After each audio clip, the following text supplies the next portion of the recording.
মাননীয় প্ৰধানমন্ত্ৰী নৰেন্দ্ৰ মোদী ডাঙৰীয়াই বৰপেটা ৰোড ষ্টেডিয়ামত এখন বিশাল নিৰ্বাচনী প্ৰচাৰ সভাত অংশগ্ৰহণ কৰিব 11 বজাত। তাৰপিছত হোজাইত এখন বিশাল নিৰ্বাচনী প্ৰচাৰ সভাত তেখেতে সম্বোধন কৰিব।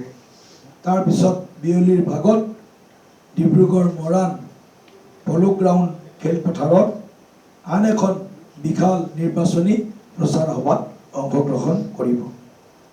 প্ৰধানমন্ত্ৰী ডাঙৰীয়াৰ সভাসমূহৰ যি বিহংগম দৃশ্য আপোনালোকে নিশ্চয় দেখিবলৈ পাইছে। লক্ষ লক্ষ লোক প্ৰধানমন্ত্ৰী ডাঙৰীয়াক শুনাৰ হেঁপাহেৰে চোৱাৰ হেঁপাহেৰে সভাসমূহত ভিৰ কৰিছে।